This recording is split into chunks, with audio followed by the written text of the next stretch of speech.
Dikisahkan pada suatu malam berkabut disertai badai petir, seorang pria berada di kereta bersama Pak Kusir yang sedang bekerja mengendali kuda supaya baik jalannya. Jangan dinyanyikan karena ini bukan tentang lagu, wahai kawan. Jadi ketika kereta tersebut melewati ladang, tiba-tiba saja terdengar suara derap kuda misterius yang mengikuti dari belakang ditambah suara tebasan. Saat si pria memeriksa, ternyata Pak Kusir sudah tergeletak, tak bernyawa dan tak berkepala. Si pria pun segera melompat keluar dari kereta, lalu berlari masuk ke ladang sampai akhirnya menemukan orang-orangan sawah. Tak lama berselang, si pria pun merasakan ada sesuatu yang mendekati dengan cepat dan ketika menoleh, dan ya, apa yang sebenarnya terjadi?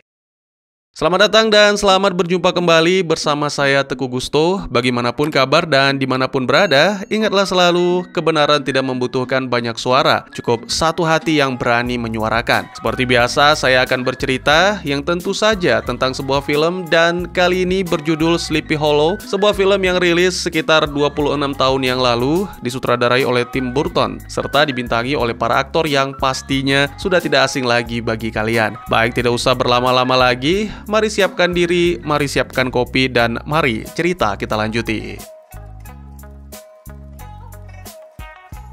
Kisah ini berlatar di tahun 1799.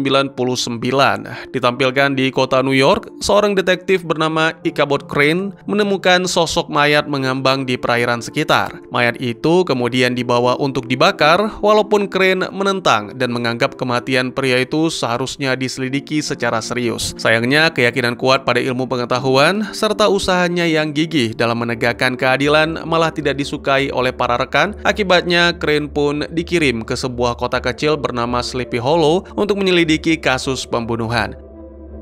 Dalam perjalanan menuju tugas barunya, Crane sempat merenungkan luka-luka pada telapak tangan sambil bertanya-tanya apa yang menantinya di kota tersebut. Beberapa waktu kemudian, setibanya di Sleepy Hollow, ia langsung merasakan adanya ketakutan dan kecurigaan di tengah warga. Ia mendekati sebuah rumah besar dan mengabaikan pasangan yang perabaku hantam dalam tanda kutip di sudut gelap. Tanpa sengaja, ia pun mengganggu sebuah permainan di tengah pesta saat mencari si pemilik rumah dan secara tak terduga menerima kecupan dari Katrina Van Tassel, putri si pemilik rumah.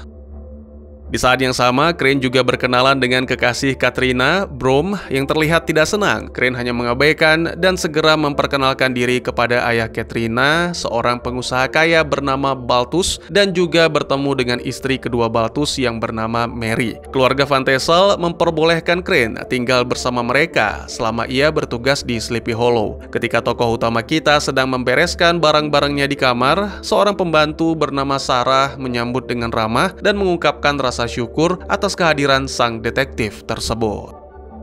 Tak lama kemudian, Balthus Van Tassel mengundang Crane ke ruang kerjanya dan mempertemukannya dengan para tetua kota, yaitu Dr. Thomas Lancaster, Pendeta Steinweg, Hakim Samuel Phillips, serta seorang notaris James Hardenbrook. Di sana, Crane memaparkan rincian kasus yang sedang ia selidiki. Sudah ada 3 korban yang ditemukan tewas, yakni Peter Van Garret, putranya Dirk Van Garret, serta seorang janda Emily Winship. Ketiganya ditemukan dalam kondisi kepala terpenggal.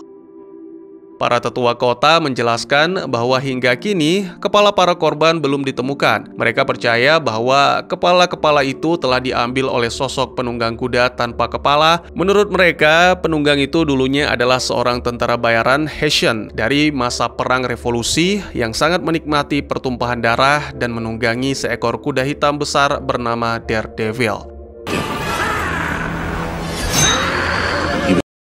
Demi menambah kesan menyeramkan, dia bahkan mengasah gigi hingga tajam. Di medan perang, ia bertempur dengan sangat ganas, memenggal kepala para musuh. Nasibnya berakhir pada musim dingin tahun 1779 ketika kudanya tertembak di dekat hutan barat tak jauh dari Sleepy Hollow. Para tentara kemudian mengejarnya ke dalam hutan, di mana saat itu ada 2 gadis kecil yang sedang mengumpulkan kayu bakar. Salah satu gadis membuat suara yang akhirnya menarik perhatian para tentara ke lokasi pria Hessian.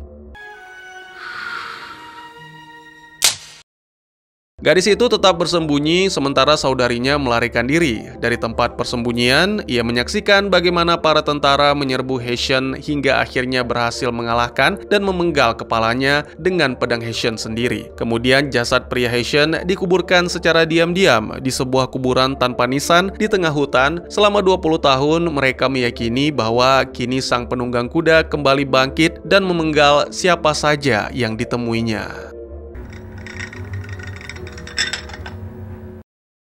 Crane sendiri masih merasa ragu sehingga para tetua memberinya sebuah Alkitab untuk dibaca. Di dalamnya, Crane menemukan silsilah keluarga Van Garret dan Van Tassel. Malam harinya, seorang pelayan keluarga Van Garret bernama Jonathan Masbat berjaga di pinggiran kota untuk mengawasi keberadaan sang penunggang kuda. Ketika mengarahkan senjatanya ke arah kabut yang muncul secara tiba-tiba, Jonathan melihat sesuatu yang mencurigakan. Sebuah tembakan dilepaskan, terdengar suara kuda, dan hanya dalam hitungan detik, Jonathan berlari ketakutan menembus hutan, dikejar oleh sang penunggang tanpa kepala. Ya, sang penunggang kuda dengan cepat menyusul lalu memenggal kepala Jonathan dengan satu tebasan yang cepat. Keesokan paginya, Crane bertemu dengan Tuan Killian yang meminjamkan seekor kuda bernama Gunpowder. Ia juga berkenalan dengan keluarga Killian, sang istri Beth yang bekerja sebagai bidan, dan putra mereka Thomas. Pada saat yang sama, seorang warga melepaskan tembakan peringatan ke udara untuk memberitahukan seluruh penduduk bahwa telah terjadi pembunuhan lagi. Crane tiba di lokasi kejadian dan melihat para tetua kota sudah lebih dulu ada di sana memperhatikan mayat. Mereka memberitahu bahwa korban kali ini adalah Jonathan Masbat. Crane menegur mereka karena telah memindahkan mayat, lalu mempertanyakan mengapa penunggang kuda tanpa kepala atau Heshen mengambil kepala para korban, padahal tubuh si korban sendiri masih mudah dikenali. Biasanya kan kepala diambil untuk menyulitkan identifikasi. Crane terus memeriksa lokasi kejadian dan mencatat bukti-bukti secara alamiah, salah satunya luka yang langsung menghitam seperti terbakar yang menandakan adanya panas tinggi saat pemenggalan terjadi. There's a chemical reaction. Para tetua pun gemetar membayangkan kemungkinan mengerikan itu. Di hari yang sama, pemakaman Jonathan diselenggarakan. Crane kemudian mengangkat putra Masbat sebagai asistennya dan berjanji akan melindunginya. Saat orang-orang mulai pergi, Hakim Phillips mendekati Crane dan mengungkapkan bahwa sebenarnya Jonathan adalah korban kelima, bukan keempat. Artinya ada 5 korban dikuburkan di 4 makam. Mendengar itu, Crane langsung memikirkan sesuatu dan memerintahkan anak Jonathan yang selanjutnya akan saya sebut Masbat untuk membangunkannya sebelum fajar. Keesokan paginya, Crane bersama Masbat membongkar keempat makam tersebut. Ketika memeriksa jasad Emily, Crane menemukan sayatan di bagian perutnya. Jasad itu kemudian dibawa ke kantor dokter kota untuk diteliti lebih lanjut. Crane mempertanyakan mengapa Heshen memenggal kepala sekaligus menikam perut korban. Usai pemeriksaan yang cukup panjang, Crane keluar dari ruangan dengan pakaian berlumuran darah dan memberitahu para tetua kota bahwa saat dibunuh, Emily sedang mengandung. Malamnya, Crane menyeberangi jembatan kota dengan kuda. Ia mendengar suara mencurigakan dan melihat sosok penunggang kuda tanpa kepala berdiri di ujung jembatan. Crane pun segera melarikan diri ke dalam hutan. Ketika berhenti dan menoleh, sang penunggang melemparkan sebuah labu yang menyala, tapi ternyata sosok penunggang itu adalah Brom yang menyamar dengan niat mengerjai Crane.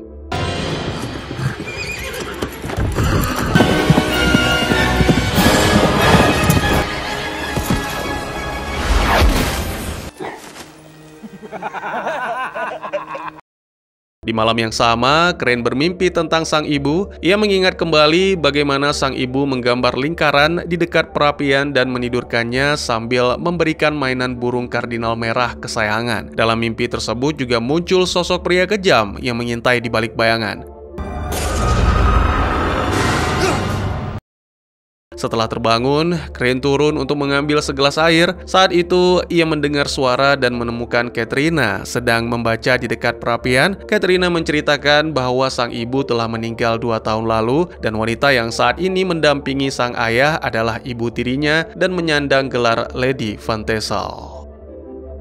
Crane kemudian bertanya mengapa tak ada yang memberitahunya bahwa keluarga Van Tassel memiliki hubungan darah dengan keluarga Van Garrett. Katrina menjelaskan bahwa hampir semua orang di Sleepy Hollow saling berhubungan, baik melalui darah maupun pernikahan. Ia juga menceritakan bagaimana dulu sang ayah datang ke tempat itu dalam keadaan miskin, lalu Van Garrett memberinya tempat tinggal kecil dan sebidang tanah. Berkat kerja keras, ayahnya pun berhasil memakmurkan dan memberikan kehidupan yang layak bagi Katrina. Setelah itu, Katrina memberikan Crane sebuah buku mantra untuk melindungi, lalu mengajaknya ke pondok lama tempat mereka dulu tinggal. Ketika sampai, Katrina memperhatikan bekas luka di tangan Crane, lalu wanita itu menggambar simbol dengan abu di perapian, dan Crane terkejut karena simbol itu sama seperti yang digambar sang ibu dalam mimpinya. Katrina juga menunjukkan pahatan berbentuk pemanah yang telah ada sejak sebelum mereka menempati rumah tersebut. Crane lalu menunjukkan mainan burung, maksud saya mainan burung kardinal miliknya yang bila diputar cepat, dua gambar akan terlihat menyatu, dan itu membuat Katrina kagum. Kemudian malam itu, Crane mendengar para tetua kota mengadakan pertemuan rahasia. Ternyata Hakim Phillips sedang berkemas untuk meninggalkan kota. Crane mengikutinya ke ladang dan menghadangnya. Ia menanyai Phillips mengenai Emily dan anak yang dikandung. Ternyata janda tersebut pernah meminta bantuan perlindungan kepada Phillips demi hak anaknya, dan Phillips terikat sumpah untuk menjaga rahasia itu. Phillips mengetahui siapa ayah dari anak tersebut dan meyakinkan bahwa yang membunuhnya adalah sang penunggang kuda. Crane yang frustasi tetap menolak percaya pada keberadaan makhluk itu. Tiba-tiba percakapan mereka terganggu oleh suara kambing. Phillips terkejut melihat bayangan Hessian yang berlari mendekat. Sang hakim mencoba melarikan diri, namun penunggang kuda segera memenggal kepalanya. Crane terjatuh ke tanah, sementara kepala Phillips menggelinding ke arahnya. Hessian lalu berlari ke arah tokoh utama kita dan mengambil kepala itu dengan pedangnya, lalu Crane pun pingsan. Saat Crane sadar, keluarga Van Tassel dan Mas Bud datang menjenguk. Crane histeris dan menjelaskan bahwa penunggang kuda itu memang benar-benar ada, lalu kembali pingsan. Dalam kondisi tak sadarkan diri itu, dia bermimpi tentang diri yang sedang bersama sang ibu bermain di hutan. Namun mimpi itu berubah kelam ketika Crane kecil menyaksikan ibunya disiksa oleh si pria kejam.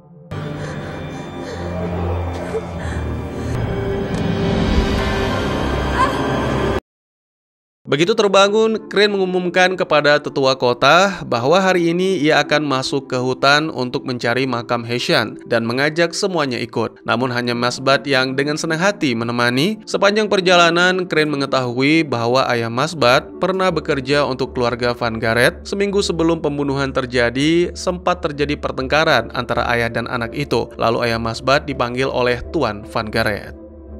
Mereka terus menelusuri hutan hingga menemukan sebuah jalur menuju sebuah gua. Saat mendekat, mereka mendengar suara perempuan dan Crane pun bersiap dengan senjatanya. Mereka perlahan masuk dan menemukan seorang wanita berjubah. Crane ke dalam dan meminta Mas Bud menunggu di luar.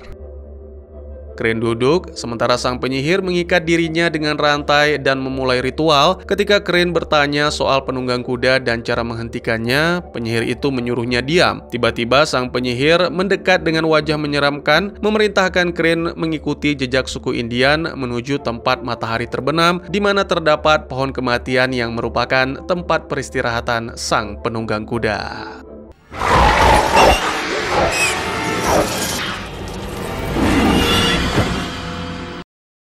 Setelah berhasil kabur dari penyihir, bersama Mas Bud, Crane mencari pohon kematian. Tak lama kemudian, Crane turun dari kudanya dan mengejar bayangan yang ternyata itu hanya Katrina yang juga mengikuti mereka ke hutan. Percakapan mereka pun mulai menunjukkan kedekatan, tapi sayangnya terganggu oleh kabar dari Mas Bud yang menemukan sebatang pohon besar di tengah hutan yang diyakini pohon kematian.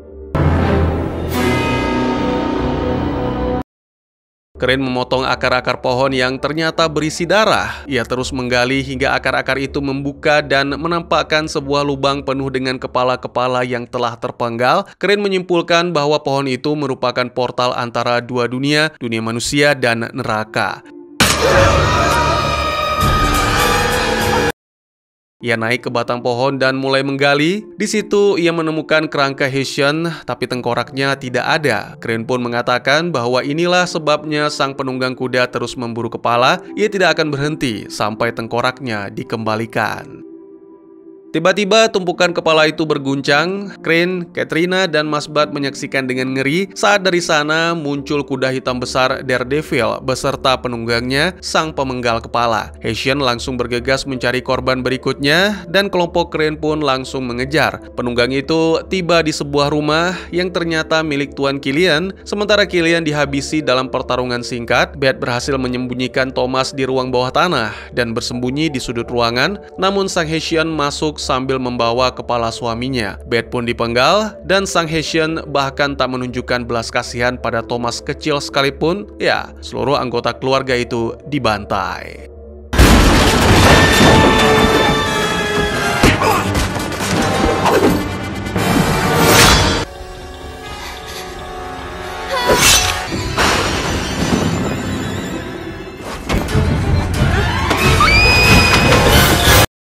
Brom yang sedang berjaga mendengar teriakan-teriakan itu. Ia melihat Hessian dan menembaknya hingga terjatuh dari kuda. Namun tubuh sang penunggang kuda tetap berjalan mendekat saat Brom sibuk mengisi ulang senapannya. Brom berusaha melawan, namun Hessian melemparkan pisau ke lutut Brom hingga membuatnya kesulitan bergerak.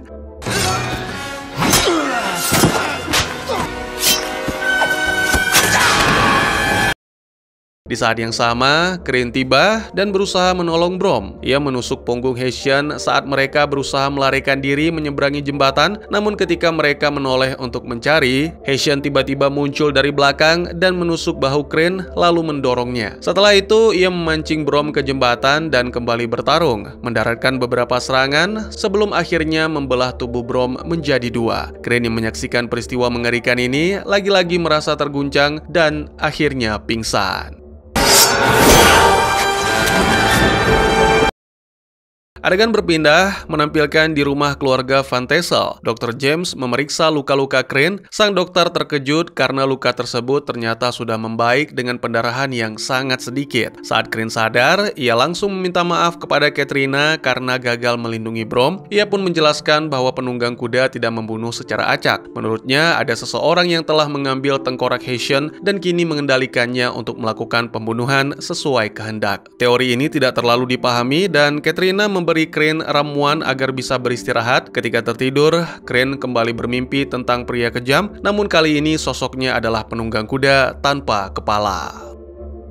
Dalam mimpi itu, Crane memasuki sebuah ruangan penuh alat penyiksaan lewat pintu merah dan secara tak sengaja melukai tangannya pada salah satu alat sebelum menemukan sang ibu yang telah tewas dengan tubuh penuh luka tusukan. Crane terbangun ketakutan dan segera disambut pelukan Katrina. Tokoh utama kita mengaku bahwa ibunya dibunuh oleh pria kejam yang ternyata adalah sang ayah dalam upaya menyelamatkan jiwanya yang dianggap terkutuk. Saat itu, Crane baru berusia 7 tahun dan momen peristiwa tersebut membuatnya kehilangan kepercayaan pada ajaran agama.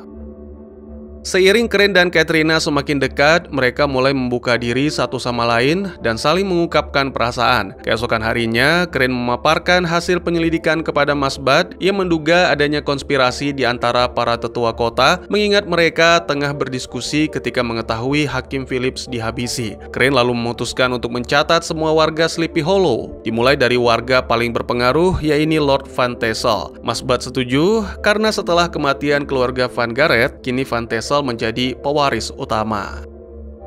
Tiba-tiba Crane terpikir sesuatu dan mengajak Masbad menemui notaris James Hardenbrook. Setibanya di kantor sang notaris, Masbad menemukan tas milik sang ayah. Ini membuat Hardenbrook mengaku sehingga tokoh utama kita mengetahui bahwa dengan matinya seluruh keluarga Van Garrett, maka seluruh harta warisan otomatis jatuh ke tangan keluarga Van Tassel. Namun Masbad kemudian menunjukkan sebuah dokumen dari tas ayahnya yang berisi surat wasiat baru dari Peter Van Garrett. Ternyata Peter diam-diam menikahi seorang janda, Emily Winship, dan mewariskan seluruh hartanya kepada istri dan anak yang sedang dikandung. Terakhir, James mengaku bahwa dia terpaksa ikut dalam komplotan itu. Crane menyimpulkan bahwa pendeta Steenwyk mengetahui pernikahan itu karena ia yang menikahkan mereka. Lalu Dr. Lancaster yang menangani kehamilan Emily, Hakim Phillips yang memberikan perlindungan hukum, dan Notaris Hardenbrook yang menyembunyikan dokumen-dokumen tersebut. Keempat tetua kota itu bersekongkol untuk menyingkirkan keluarga Van Garrett dan Emily agar tidak ada lagi ahli waris yang bisa mengklaim harta. Ayah Masbad juga turut terseret karena menjadi saksi dalam surat wasiat baru yang mana itu membuatnya terbunuh. Dengan demikian, satu-satunya pewaris harta Van Garrett kini hanyalah Balthus Van Texel. Saat kembali ke kamarnya, Crane menemukan Katrina yang menanyakan tentang hasil penyelidikan. Namun Crane menolak menceritakan dan hanya menyimpan surat wasiat di dalam lacinya. Setelah wanita itu pergi, Masbad menemukan simbol yang tergambar di bawah ranjang Crane, memberitahunya bahwa itu adalah simbol mata iblis, menandakan ada orang yang mengirim mantra jahat kepadanya. Stop it!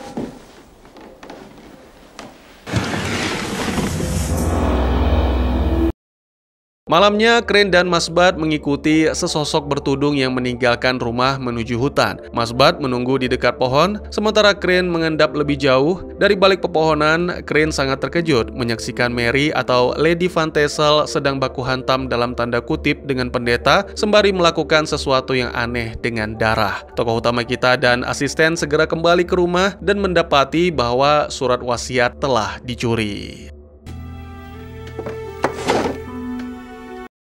Crane pun segera mengejar Katrina, tapi sangat disayangkan semua terlambat. Katrina telah membakar surat wasiat itu demi melindungi sang ayah. Terjadi perdebatan, diliputi pertengkaran antara perasaan dan rasa keadilan, hingga akhirnya Katrina mengucapkan salam perpisahan. Beberapa waktu kemudian, Crane berbicara dengan Mary, sementara Katrina masih menolak berbicara dengannya. Mary bahkan dengan lantang mengatakan bahwa ia tahu Crane telah mengintipnya tadi malam dan meminta agar tidak memberitahukan perselingkuhan itu kepada suaminya. Pada saat yang sama, Balthus datang mengabarkan bahwa Hardenbrook telah mengakhiri segalanya. Ini membuat pendeta Steenwyk mengumpulkan para penduduk untuk menuduh Crane sebagai dalang semua ini, sehingga Balthus menyarankan agar Crane kembali ke New York.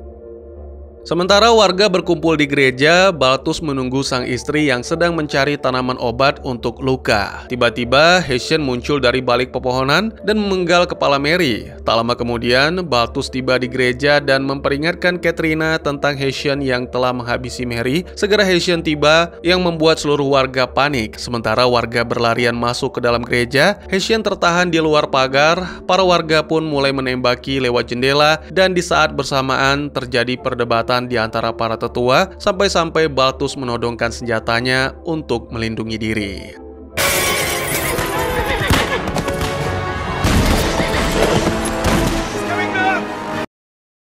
Dr. Lancaster mulai mengakui bahwa mereka semua sebenarnya dipaksa oleh sihir untuk bersekongkol. Sebelum pengakuannya selesai, pendeta Steenwyk memukul sang dokter hingga tewas. Balthus yang panik segera melepaskan tembakan ke pendeta, lalu mengancam orang-orang agar menjauh. Tiba-tiba, jendela pecah karena Hessian melemparkan bagian pagar yang runcing yang telah diikat dengan rantai dan menancap di punggung Balthus. Kemudian sang penunggang kuda pun menyeret dan memenggal kepalanya. Semua itu terjadi tepat di hadapan Katrina hingga membuat wanita itu pingsan.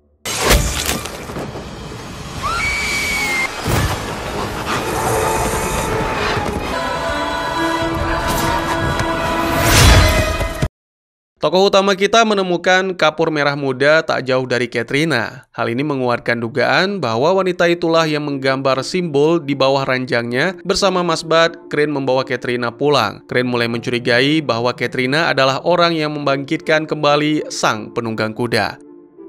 Beberapa waktu kemudian, Crane pun bersiap meninggalkan kota. Saat melintasi desa, ia melihat penduduk membawa jasad Mary ke kamar mayat. Ini membuat Crane membuka kembali buku mantra pemberian Katrina dan menyadari bahwa simbol yang digambar Katrina bukanlah mata iblis, melainkan simbol perlindungan untuk orang yang dicintai dari roh jahat. Crane yang sadar memerintahkan Pak Kusir untuk kembali ke kota. Tujuan tokoh utama kita adalah kamar mayat untuk memeriksa Mary. Ternyata, seperti dugaan, luka pada tangan jasad itu terjadi setelah kematian dan ya, itu bukanlah jasad Mary. Sementara itu di rumah, Katrina pingsan saat melihat sang ibu tiri yang ternyata masih hidup. Mary menyeret Katrina ke sebuah bangunan kincir angin tua yang tanpa disadari diikuti oleh Masbad. Mary memotong beberapa helai rambut Katrina untuk digunakan dalam ritual sihir. Dan ya, ternyata dalang dibalik semua pembunuhan selama ini adalah Mary atau Lady Van Tassel. Jadi wanita itulah yang mencuri kepala sang penunggang kuda dan membuat perjanjian dengan iblis demi membangkitkan kembali Haitian untuk membalas dendam. Mary memanggil Haitian terakhir kalinya dari pohon kematian untuk menghabisi Katrina. Saat Katrina tersadar, Mary mengungkapkan semua rencananya yang menghabisi salah satu pembantu bernama Sarah dan menggunakan mayatnya untuk memalsukan kematian. Nama asli wanita itu juga bukan Mary Preston, melainkan Mary Archer. Keluarganya dahulu tinggal di Pohon Tua dan melayani keluarga Van Garrett selama bertahun-tahun. Setelah ayahnya meninggal, mereka diusir dan hidup sebagai orang buangan di hutan karena sang ibu dituduh sebagai penyihir. Setahun kemudian, ibunya meninggal dan Mary serta adiknya harus bertahan hidup sendirian. Saat mengumpulkan kayu bakar, Mary menyaksikan kematian Haitian dan sejak saat itu ia menyerahkan jiwanya kepada iblis untuk membangkitkan sang penunggang kuda demi balas dendam.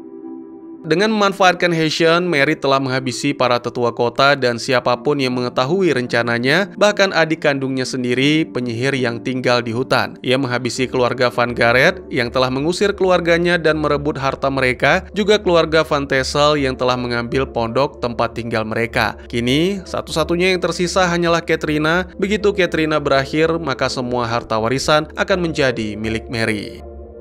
Di tengah pidato tersebut, Masbad secara diam-diam mendekatinya dari belakang sambil membawa palu. Sayangnya Mary menyadari dan memaksa pemuda itu untuk menjatuhkan senjatanya. Katrina dan Masbad segera melarikan diri keluar dari bangunan kincir angin tepat pada saat Crane datang. Namun di saat yang sama pula, Haitian tiba dan segera mengejar sehingga kembali ke dalam bangunan kincir angin merupakan pilihan yang bijak.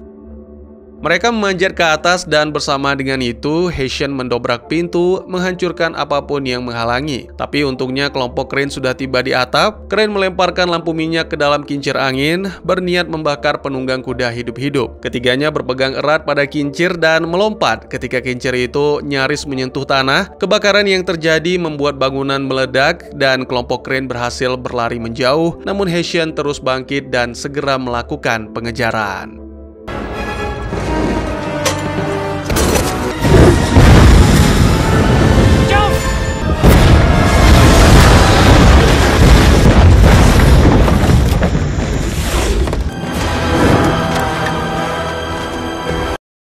Kelompok Crane kini menaiki kereta kuda yang tentu saja masih terus diikuti oleh Haitian. Kendali kuda diserahkan ke Katrina, sementara Crane menembaki Haitian. Crane terjatuh karena tersapu ranting pohon, lalu terguling ke atas kuda sang Haitian. Ia kemudian melompat kembali ke kereta dan mendorong Haitian agar kembali naik ke kudanya sendiri. Ketika mulai lepas kendali, Crane kembali ke kereta dan kembali berhadapan langsung dengan Haitian. Pertarungan yang terjadi cukup pelik, tapi itu hanyalah sebuah pengalihan agar Katrina dan Masbad bisa melarikan diri.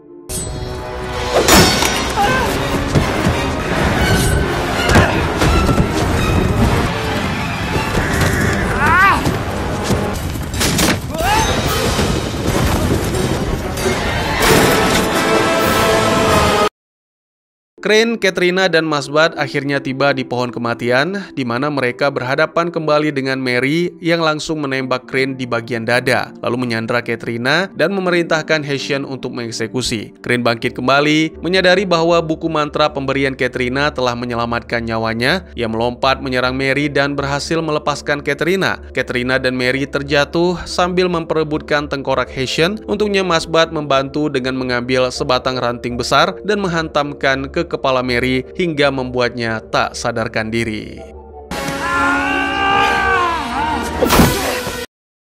Ketika Katrina nyaris dipenggal, Crane berhasil merebut tengkorak lalu mengembalikan ke Haitian. Setelah mendapatkan kembali kepalanya, sang penunggang kuda terbebas dari kendali Mary. Crane dan Katrina pun saling berpelukan serta menunjukkan bahwa hadiah pemberian Katrina itulah yang melindunginya. Haitian yang kini menjadi utuh kembali, mengangkat Mary ke pelukannya dan membawa wanita itu masuk ke pohon kematian menuju ke dalam jurang neraka. Crane dan yang lain hanya bisa menatap lengan Mary yang tersisa, menyadari bahwa semuanya semuanya kini benar-benar berakhir.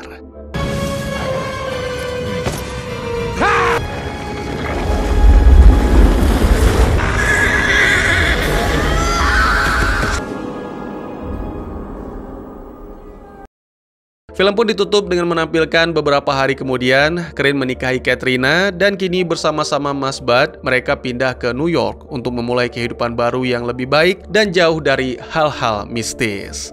Dan tamat. Salah satu film yang cukup menghantui masa kecil saya, menghadirkan gaya penceritaan horor yang khas, dan dalam versi atas kisah Sleepy Hollow, ia justru mematahkan salah satu tradisi horor yang sering jadi bahan perdebatan, namun justru membuat cerita semakin kuat. Terinspirasi longgar dari cerita pendek tahun 1820, The Legend of Sleepy Hollow, karya Washington Irving, ceritanya membawa penonton ke tahun 1799 menuju kota kecil Sleepy Hollow yang tengah diguncang oleh serangkaian pembunuhan brutal dan misterius. Penunggang tanpa kepala dalam cerita ini awalnya tampak membunuh secara acak, namun sang penegak hukum, Crane, perlahan menemukan adanya benang merah di antara para korban. Salah satu korban pertamanya adalah seorang janda, seperti terungkap melalui keterangan Hakim Samuel Phillips, ternyata sedang mengandung. Bersama Young Mas Bud, Crane menggali makam beberapa korban, termasuk janda tersebut, dan memastikan bahwa ia memang hamil. Kemudian, penunggang tanpa kepala juga membunuh Beth, seorang bidan desa, suami Beth, Killian, serta anak laki-laki mereka, Thomas. Nah, ini yang melanggar salah satu tradisi horor yang sering dipegang teguh, yaitu tidak menghabisi bocil. Banyak film horor umumnya menghindari penggambaran kematian bocil, alasannya bervariasi mulai dari keputusan kreatif penulis, ketidakterikatan dengan plot, hingga pertimbangan moral yang lebih aman. Namun dalam sesi komentar, sang pembuat film mengungkapkan alasan pribadinya untuk sengaja menabrak tradisi tersebut dengan menampilkan pembunuhan terhadap bocil yang menurutnya relevan dengan nuansa kegelapan cerita. Plot utama Sleepy Hollow memperlihatkan bahwa penunggang kuda tanpa kepala sebenarnya tidak membunuh atas kehendaknya sendiri, melainkan dikendalikan oleh Lady Van Tassel, ibu tiri dari Katrina, Mary. Lady Van Tassel atau Mary adalah seorang penyihir pendendam yang dulu memancing kematian sang penunggang dan mencuri tengkoraknya agar bisa menguasai. Tujuan utamanya membalas dendam kepada Peter Van Garret yang pernah menggusur keluarganya demi menguntungkan keluarga Van Tassel. Melalui kendali atas penunggang tanpa kepala, ia membunuh Van Garret, para pewarisnya, para saksi, serta siapa saja yang menghalangi rencananya.